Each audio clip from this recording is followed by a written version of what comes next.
अनि दिदी हजुर 90 वर्ष पुग्नुभयो 90 वर्ष 90 वर्षमा आउँदाखेरि तपाईँले कति वर्षदेखि थाहा छ तपाईँ 6 वर्ष 7 वर्ष 5 वर्षदेखिको कुराहरू कति वर्षदेखिको थाहा छ नानी कुरा त जानिँदैन जानिँदैन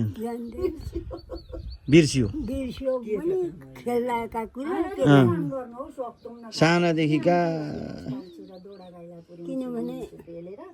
उँधो जाँदा चाहिँ भात खाना आमा लान्थ्यो तिमीहरूका घरतिर त्यति चाहिँ थाहा पाउँछु त्यति थाहा पाउनु सानामा हो नि खेत आमा जाँदा नि बुझु जाइथ्यो कि उनी भात पकाएको कति मिठो हुन्छ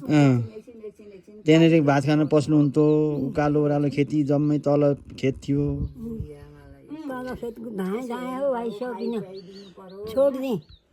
त्यो जमाना कस्तो जमाना थियो नि कस्तो थियो धन्न छोडिएछ भन न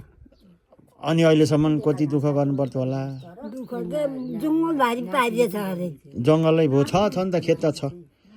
त्यो त छ जङ्गल त्यत्रो धेरै त छैन छ तर रोप्दैन त अलिअलि रोप्दैछन् होला अलि आधी रोप्दैछन् जङ्गल भएको नि सबै अब त्यता आउँदै सबै जङ्गल भयो त जङ्गल भयो मैले थमादुर लगेको छैन त्यो सबै त्यहाँ त जङ्गल हालिसके जङ्गल बनाए सबै उ गरे रोप्दा रोप्दै त्यो जङ्गल भोरतिर कमल दाइले पनि जङ्गल बनाए अनि कमललाई नि दिएको नि त मैले कमलले जङ्गल बनाए आमा बाबा कहिले कहिले माइती गाउँतिर भात खानु कुद्थ्यो अनि माइती गाउँतिर जानुहुन्थ्यो अब किन जान्न थियो त र त भात खान पाइन्थ्यो बोल्न पाइन्थ्यो गुन्द्रुक सिन्की माग्न पाइन्थ्यो आफ्नो घर जाँदा अचेल त अहिले अब यत्र नाति नातिना भए यो नातिनी छोरी कि छोरी छोरी कि छोरी मेरी छोरी कि छोरी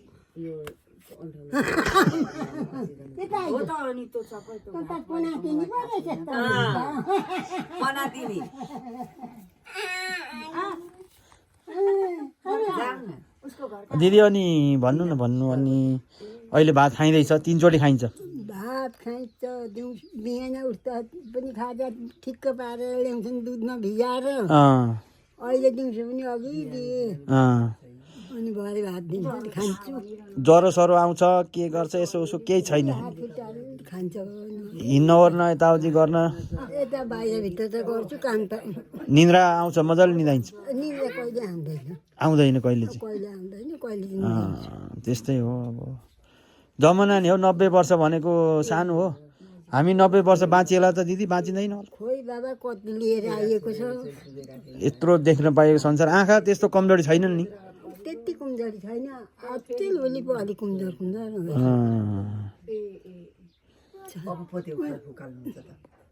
साइलेमा कहिले जान्छ आमा अस्ति 15-22 दिन जति भयो कान्छीले लिएर गएको थियो कान्छी गङ्गाले छोरीले अब खुट्टा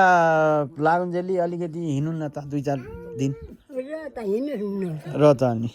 मलाई त नआइज भन्छ हौ होइन अब जाँदा ओर्दा बिराइन्छ गाडीमा झर्को हुन्छ के हुन्छ तीर्थ अब तपाईँ तीर्थ हुनुभयो तपाईँ तीर्थ हुनुभयो तीर्थ भनेपछि अब हामी मन्दिर जान्छौँ नि पाथिभरा मन्दिर जान्छौँ कहाँ कहाँ जान्छौँ तपाईँहरू जस्तो तपाईँहरू भनेको यस्तो तीर्थ हामी आएर भेट्ने हो तपाईँहरू हिँड्ने होइन नि त तपाईँ त आनन्दले होसरी बस्ने हामी आउँछौँ भेट्छौँ त्यस्तै गर्नुपर्ने अब